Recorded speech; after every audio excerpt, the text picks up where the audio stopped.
segundo João, capítulo de número 8. Nós temos exposto o Evangelho de João e hoje falaremos do verso 12 ao verso 20.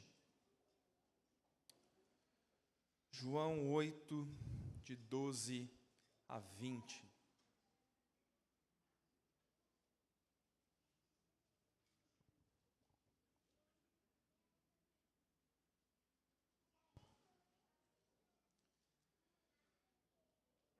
Eu vou fazer a leitura, peço que você acompanhe comigo. João capítulo 8, a partir do verso 12, diz assim: De novo lhes falava Jesus, dizendo: Eu sou a luz do mundo. Quem me segue não andará nas trevas, pelo contrário, terá a luz da vida.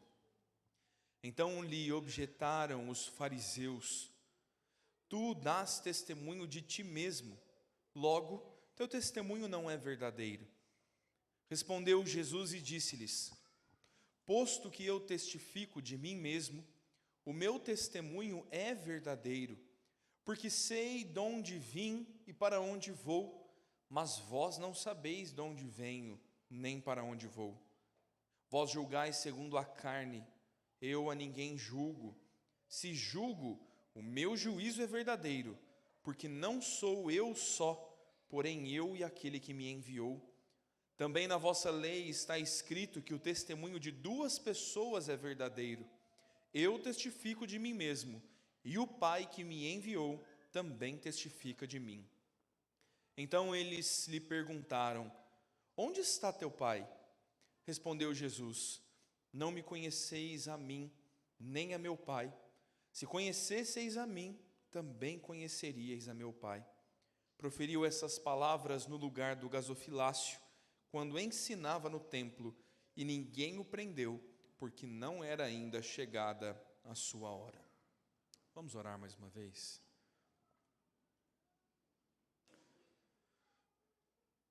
Deus, nós estamos perante a Escritura Sagrada, Senhor. Nós não queremos tocá-la com mãos e consciências impuras. Queremos nos voltar ao Senhor, contemplando a santidade do Senhor e como ela manifesta com pureza o conhecimento de Cristo. Só o Senhor, Pai, pode nos dar verdadeiro entendimento. Só o Senhor pode, de fato, lançar luz sobre as Escrituras e nos dar compreensão. Só o Senhor pode iluminar o nosso coração. E isso é a mais difícil tarefa para nós, julgar os pecados ocultos em nós.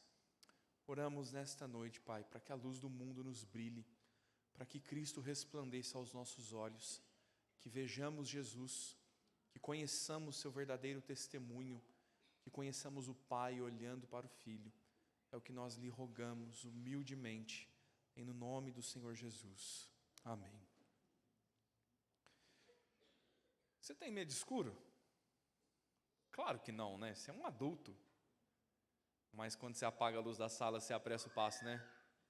Ai, pastor, eu sou adulto, mas eu tenho medo do capeta. Vai que aparece, né? Nunca se sabe. É curioso isso, como crianças têm medo de escuro, como nós tememos por muito tempo, e muitos de nós ainda temem. Eu sei que temem, meu irmão. Talvez isso se dê ao fato de nós não sabermos o que está lá, não é? Talvez o escuro nos amedronte tanto porque justamente se torna desconhecido aos nossos olhos. Olha, mineiro é um cabra corajoso, viu, a turma que mora na roça? Eu não sei se você já teve a oportunidade de acampar no mato mesmo assim, sabe? Acampar num lugar onde um socorro próximo está aí a umas 3 horas de caminhada, ou uns 40 minutos de carro pelo menos, né? Talvez. E isso seria interessante, meu irmão, porque na verdade Guarulhos não é escuro, né? Você fecha as janelas do seu quarto, se você não tiver uma boa cortina blackout, o nosso céu continua claro. Mas lá no interior, meu irmão, lá literalmente no meio do mato, acampando de madrugada, é um breu forte e dá um medo mesmo. É curioso pensar nessas analogias, em como a Escritura está nos mostrando uma vida sem Cristo, associada a uma vida mesmo de desconhecer, a uma vida de viver no medo, a uma vida sem Cristo de não saber para onde se vai. Quantas vezes acampando no mato nós perdemos alguma coisa? Perdi minha carteira. E quando amanhece o dia, ela estava a pouco espaço de você. O escuro não te deixa ver. O escuro não te deixa perceber com clareza.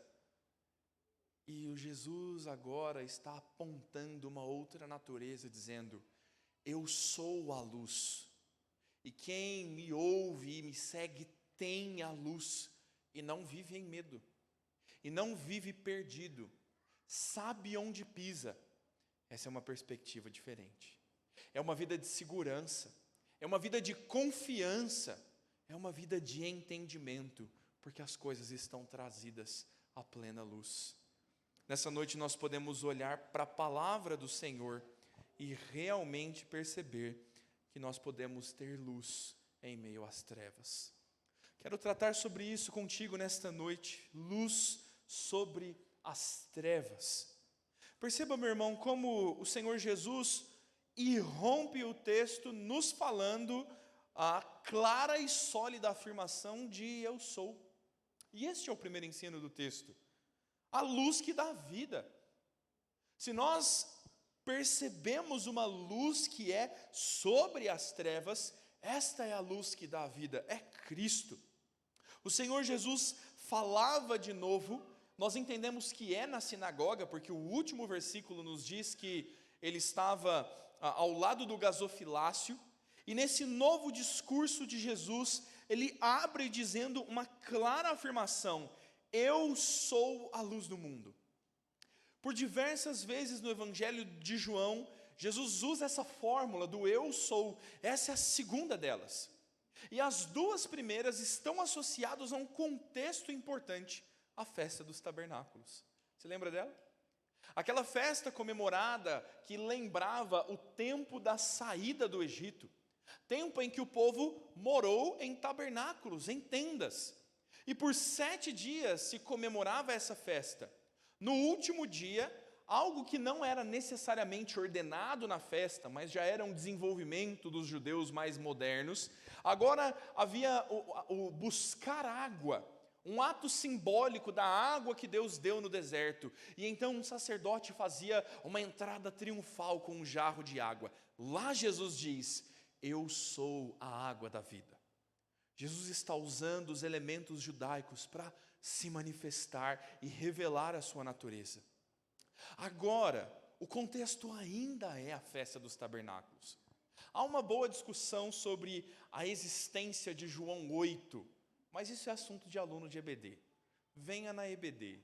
Quem esteve aqui, discutimos largamente sobre esse assunto, e se você tem dúvida, eu quero desafiá-lo a estar estudando a palavra conosco aos domingos de manhã. E nós vamos em breve falar do Evangelho de João. Prometo que discuto esse assunto, se você erguer o assunto na escola dominical. Se não, fique com essa pulga atrás da orelha. Durma com essa. Em todo caso, Jesus está ensinando ainda no contexto da festa dos tabernáculos, que vem logo antes a narrativa da mulher adúltera. E o findar dessa festa, o último dia da festa dos tabernáculos, tem mais um daqueles desenvolvimentos judaicos. Se colocava no templo, ou melhor, no pátio das mulheres, alguns imensos candelabros, 4 para ser exatos, candelabros de 25 metros de altura, no último dia da festa eram posicionados no pátio das mulheres.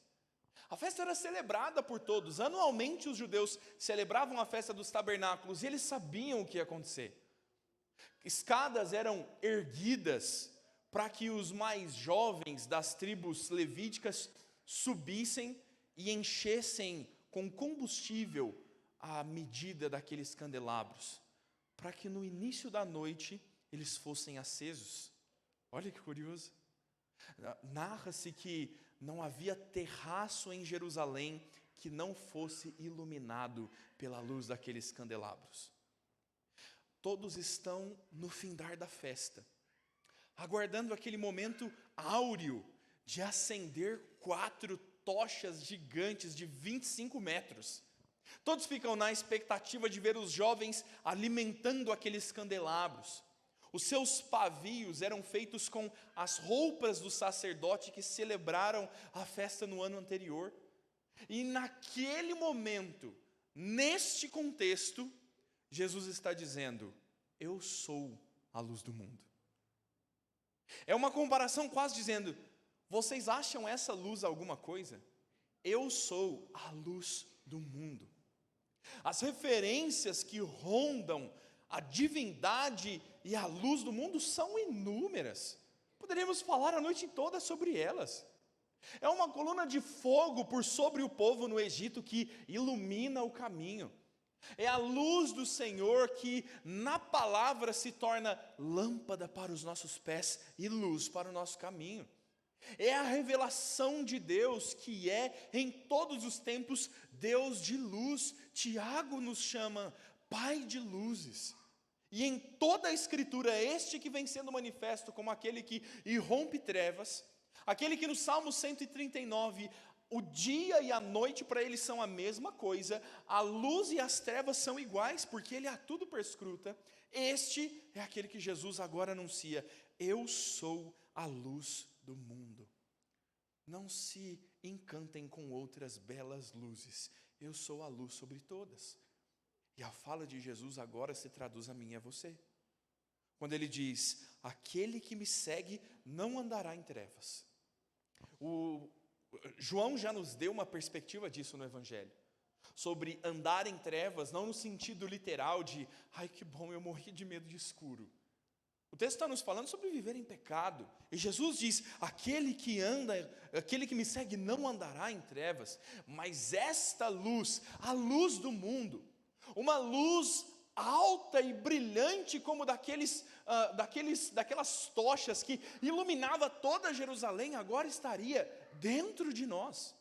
Este que me segue, pelo contrário, terá a luz.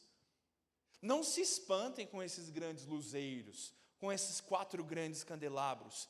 Aquele que me segue tem a luz em si. Esta é a luz que dá a vida.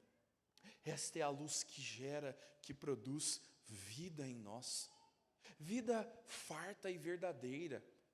Podemos olhá-la tanto no sentido literal de sermos constantemente sustentados por Deus, quanto no sentido espiritual, e este muito mais profundo, quando somos iluminados nas trevas do nosso coração. O Senhor Jesus nos conduz a Ele mesmo, nos mostrando o eu sou. E nós precisamos nos voltar para o texto, entendendo que nós vivemos neste mundo em trevas, e Isaías já vem nos anunciando que a ação de Jesus é clarear nossa vida.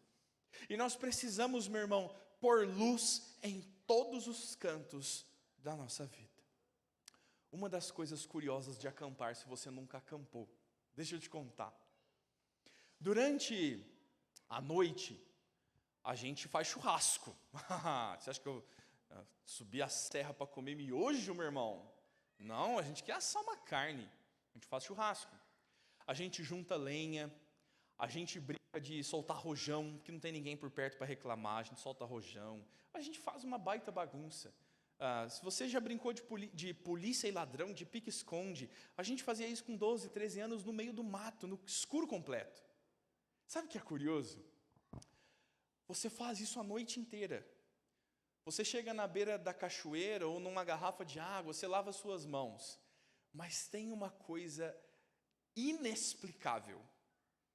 Quando o dia clareia e você chega à plena luz depois de uma noite inteira se divertindo no meio do mato, você olha as suas mãos e elas estão inexplicavelmente sujas, porque no escuro não dá para se limpar direito. Meu irmão, é difícil explicar isso.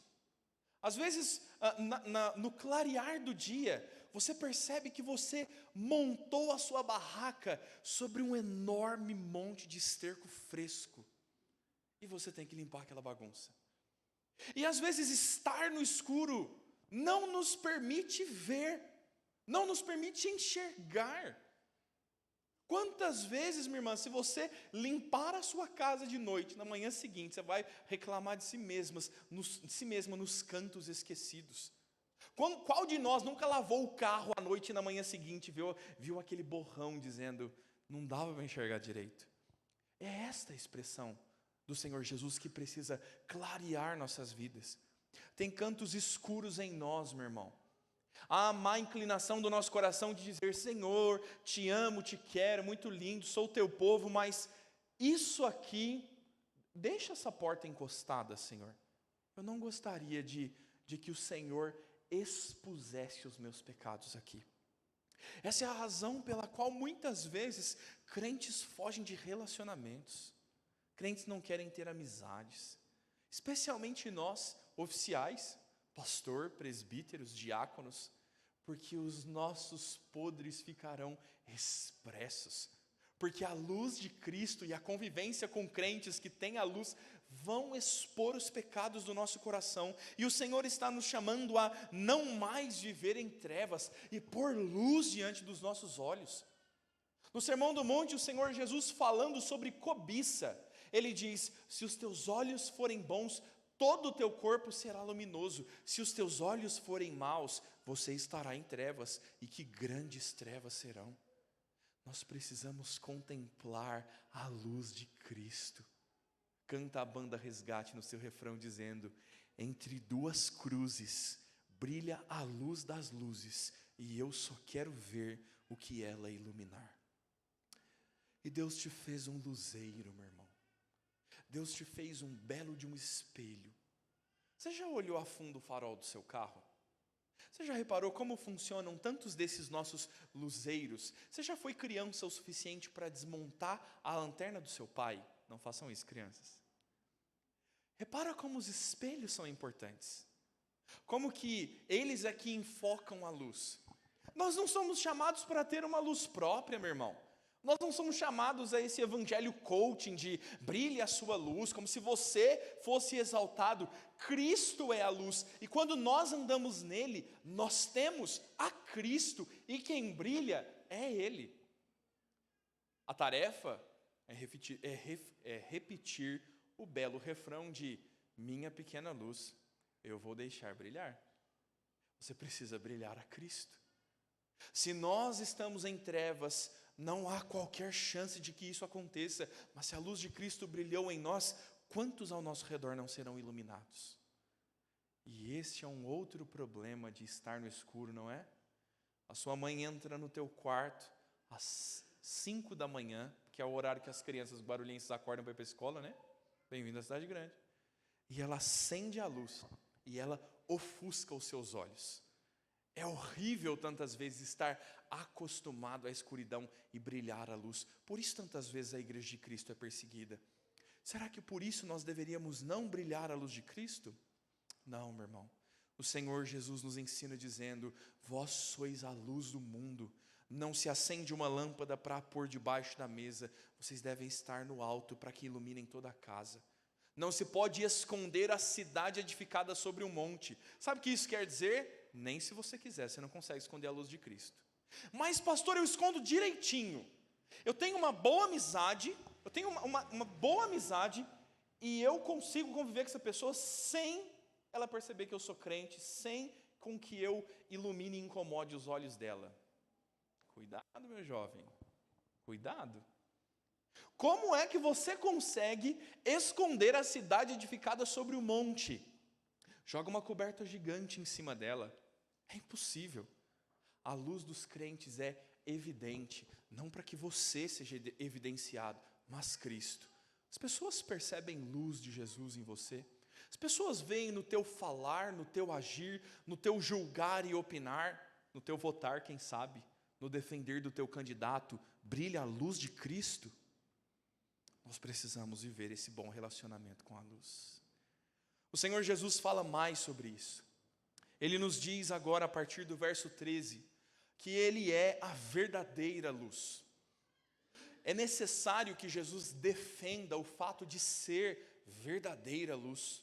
Não basta dizer que é a luz do mundo que dá a vida, porque os homens não creem. E então o texto nos mostra os fariseus reclamando, objetando, confrontando Jesus e dizendo: você fala de si mesmo. Eu sou o rei da Escandinávia. Quem é você para dizer que eu não sou? É esse o argumento dos fariseus. Eles estão dizendo: mas quem disse que você é a luz do mundo? Você dizer somente não basta. E Jesus, nesse segundo ponto, vai eleger 3 argumentos para mostrar e testificar que é a verdadeira luz. Jesus se volta para os fariseus dizendo: eu testifico de mim e o meu testemunho é verdadeiro, porque eu sei de onde vim e para onde vou. Vocês não sabem de onde eu vim e para onde eu vou. Nós já tivemos uma discussão semelhante em outro sermão. Aqueles homens não sabiam que ele é a promessa cumprida do Messias, nascido em Belém de Judá. Eles pensavam que Jesus fosse um mero galileu, e Jesus está dizendo: eu sou a verdadeira luz, porque eu vim dos céus e eu vou para os céus. Ele é o Verbo encarnado. O Senhor Jesus tem a sua natureza divina e ele voltará a ter a sua glória sobre todos. Este é o momento que está esvaziado momentaneamente. E o primeiro argumento de Jesus para dizer que ele é a verdadeira luz é mostrar: eu sou de uma natureza diferente. Eu não sou como os homens, eu não sou pecaminoso como vocês, eu sei de onde eu vim e vocês não compreendem, eu sei para onde eu vou, à destra do Pai, e vocês não sabem para onde eu vou. O segundo argumento de Jesus é mostrar como que as percepções dele são diferentes daqueles homens. O Senhor Jesus diz para eles: vocês julgam segundo a carne, eu a ninguém julgo, não deste modo. Aqueles homens usam a sua própria razão para discernir o mundo. Suas opiniões são erradas.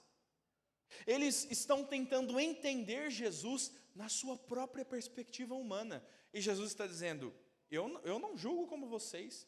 A minha forma de enxergar o mundo não é a mesma de vocês. Vocês são limitados, mas a minha forma de julgar, ele diz no verso 16, o meu juízo é verdadeiro, porque não sou eu só, mas aquele que me enviou.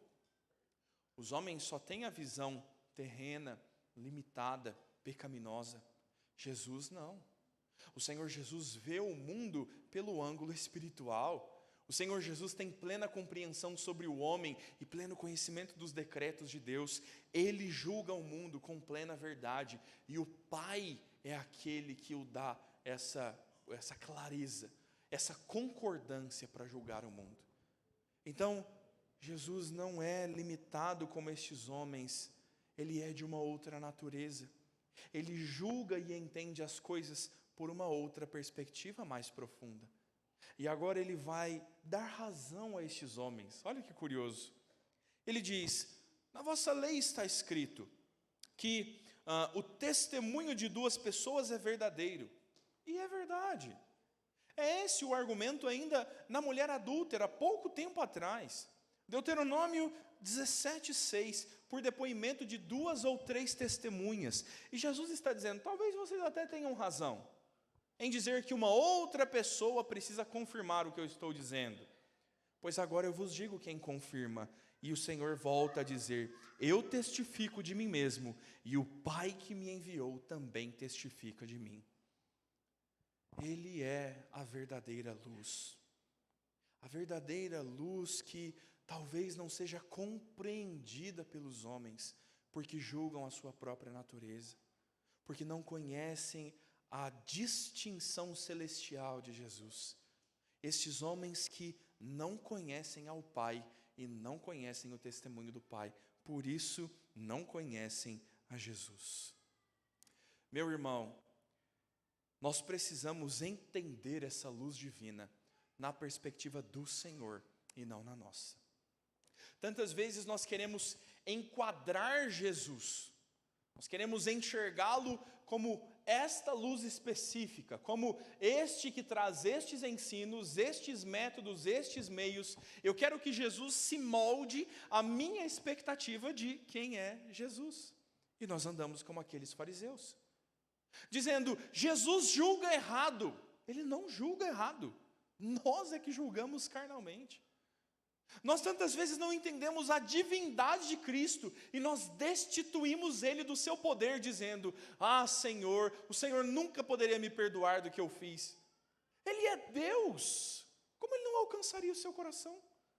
Nós limitamos o poder de Deus quando nós dizemos: eu amo tanto essa pessoa, mas coração endurecido demais para amar Jesus. Você não sabe o que Deus pode fazer. E nós queremos enquadrar Jesus na nossa perspectiva de vida, dizendo: se eu não tiver este emprego, se eu não me casar com essa pessoa, então as coisas não vão dar certo, porque nós entendemos ou julgamos que entendemos mais do que o próprio Cristo. Fazemos juízos terrenos, não entendemos a natureza divina do nosso Redentor. Tantas vezes não vemos o Pai que testifica do Filho e julgamos a luz verdadeira como uma luz falsa.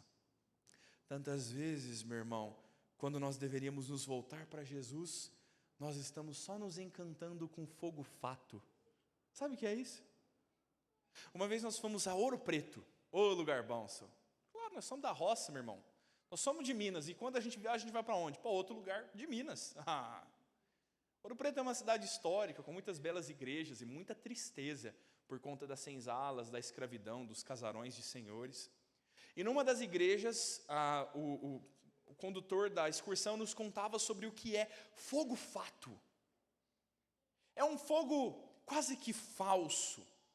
Acontecia que, naquelas velhas igrejas, muitas vezes, pessoas consideradas santos ou pessoas importantes na sociedade eram enterrados embaixo do piso da igreja. Vocês já falam, ai credo, né?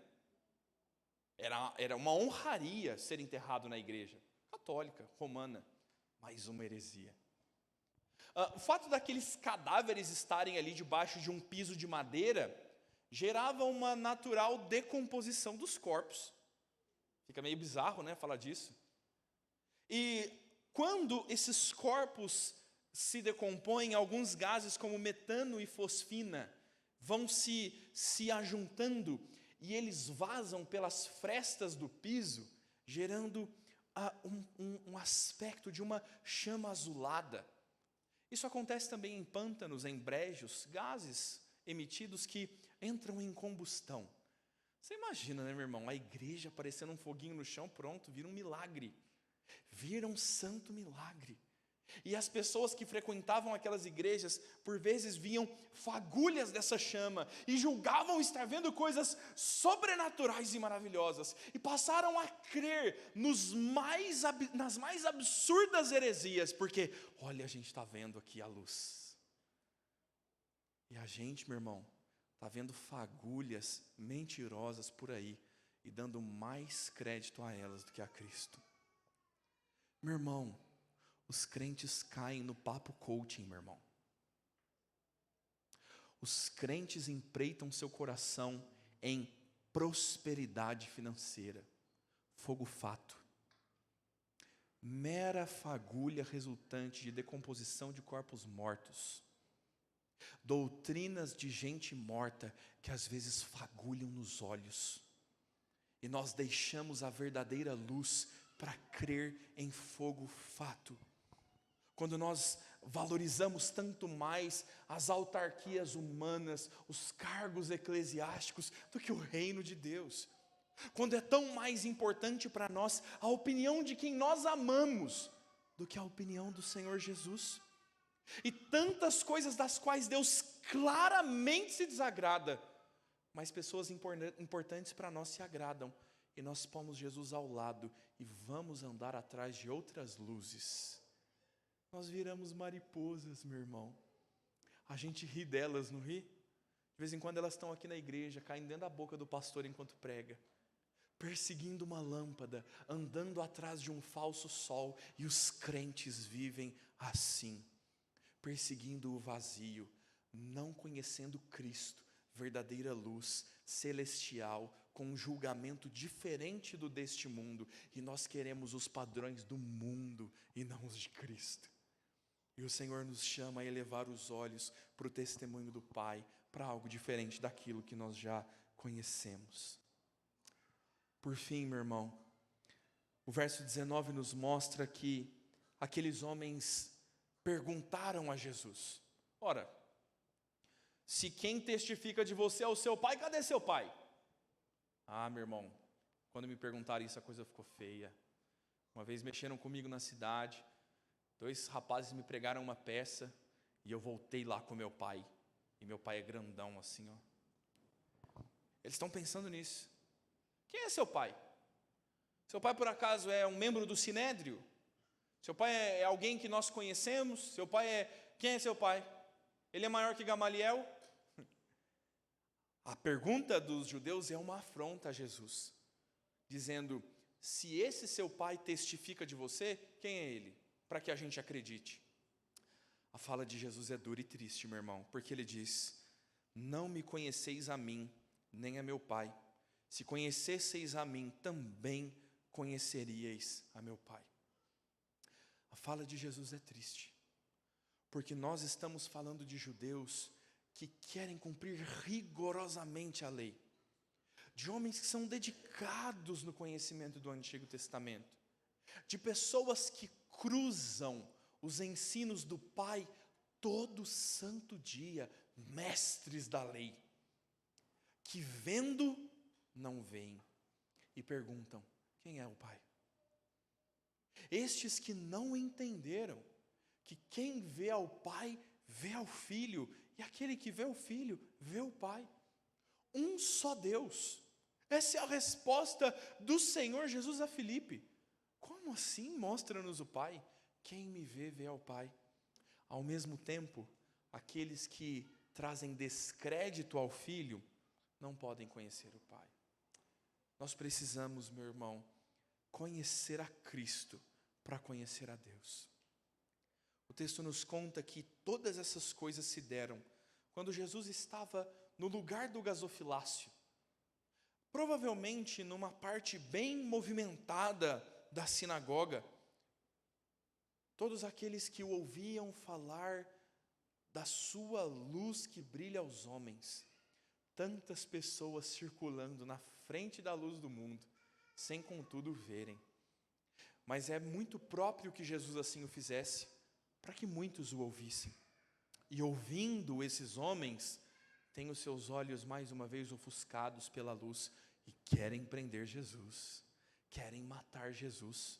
Contudo, o texto nos diz que ninguém o prendeu. Não porque eles bondosamente se recusaram a prender.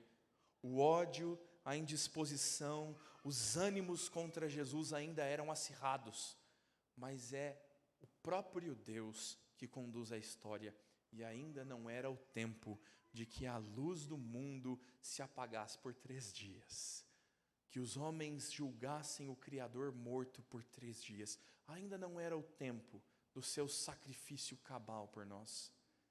E veja, meu irmão, nós precisamos ainda lidar com esta pergunta de: quem é o teu pai? Eu confesso que fiquei levemente envergonhado de fazer essa aplicação que eu vou fazer aqui de novo. Por quê? Porque é um assunto que recorrentemente tem voltado aos meus sermões.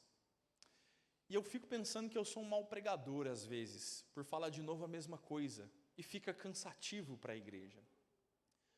O apóstolo Paulo diz: irmãos, não me desgosta ensinar-vos de novo as mesmas coisas. E pensando nisso, meu irmão, não me desgosta também. Me faz pensar que Deus está tratando com a sua igreja, e eu não tenho coragem de cerrar os meus olhos para aquilo que parece ser o grande ensino do texto para a igreja. E mais uma vez, o chamado de cuidado com a sua religiosidade, para que vendo, não veja. Nós estamos mais uma vez perante fariseus, que estão diante do verbo da criação, que estão diante do Deus encarnado. Este é aquele que retorna no seu cavalo branco, Rei dos reis, Senhor dos senhores, e julga o mundo com cetro de ferro no último dia. É este, literalmente, homem que está no texto. Como você se sentiria, meu irmão, se você soubesse que você pegou um Uber de volta para casa hoje e o motorista era Jesus, e você não sabia, como você se sentiria? Se quando você chega em casa, está lá, avalia a corrida, motorista, Jesus de Nazaré. Imagina! Como você se sentiria se você deixou passar? Nossa, pastor, eu tinha tanta coisa para falar com ele. Eu queria perguntar se Adão tinha umbigo. Queria perguntar, pastor, por que ele me deixou adoecer? Eu queria falar com Jesus. Ai, como eu queria encontrar Jesus e falar: Senhor, essa área da minha vida aqui é trevas, Senhor, eu não consigo mudar esse pecado, me ajuda. Nossa, pastor, se ele fosse o motorista do meu Uber, eu ia querer pedir para ele. Eu ia querer falar, eu juro que eu ia querer perguntar e pedir: Senhor, eu preciso tomar uma decisão importante, eu estou com um problema sério, me ajuda a decidir. Ai, que santa corrida seria, você ia dar uma gorjeta, tenho certeza. Sabe o que é o negócio? Os fariseus estavam com Jesus e não o viram. A minha recorrente aplicação e o temor do meu coração é que nós estejamos com Jesus e não o vejamos. É que nós tenhamos um livro desse sobre a nossa cabeceira e peçamos oração, em oração constantemente: Senhor, me ajuda a ser sábio. Senhor, me ajuda a entender os sofrimentos que eu tenho passado. É ter Jesus bem perto. O apóstolo Paulo faz um discurso em Atenas, Atos capítulo 17. E ele vê um povo extremamente religioso. Aquele povo tinha um altar para cada coisa. Dizem os arqueólogos e os historiadores que era mais fácil encontrar um deus do que um homem em Atenas, de tantos deuses que eles tinham. E quando Paulo discursa a eles, Paulo diz assim: vocês estão procurando o Deus desconhecido, se bem que ele não está longe de vós. É o que Paulo diz. Ao final da pregação de Paulo, muitos creem e muitos outros escarnecem, dizendo: sobre a ressurreição dos mortos te ouviremos noutra hora. O grande perigo, meu irmão, é nós estarmos bem perto de Jesus e nós não o vermos. Porque eu não senti, pastor. Meu irmão, por que não? Por que você não põe os teus olhos na luz de Cristo? Porque eu não estou sentindo. É tantas vezes a resposta. E eu preciso ouvir uma pregação forte que eu sinta. Come manga com leite, meu irmão. Você vai sentir. Quantas vezes a crise do nosso coração é essa? A gente quer um mover espiritual que o Senhor não falou. Nós queremos respostas místicas. Se for da vontade de Deus, o telefone vai tocar agora. Agora. E a Escritura está dizendo claramente o que você devia fazer. Você estava com Jesus, você está perto dele, e você está procurando um fogo fato por aí, alguma outra coisa em que se apegar. Você está dizendo: eu quero ver Deus, eu quero um conhecimento fantástico, eu quero alguém que me dê uma filosofia de vida realmente transformadora, quero conhecer algo novo. E nós deixamos de ver aquilo que é mais precioso, bem diante dos nossos olhos, bem ao alcance das nossas mãos. Não apalpe no escuro tentando encontrar, meu irmão, Cristo está bem perto de nós. Meu querido, tem um bom lema da reforma para nós levarmos para casa hoje. No final das contas, a reforma protestante passa a dizer: pós tenebras lux. Olha que chique. Depois de trevas, luz. A igreja andou em trevas, perdida, andando ao lado de Cristo e não o encontrando. Perdidos como os fariseus nas suas práticas, nos seus costumes, mas raia a luz da Escritura, se volta à dependência da graça e à justificação pela fé, e depois das trevas, luz.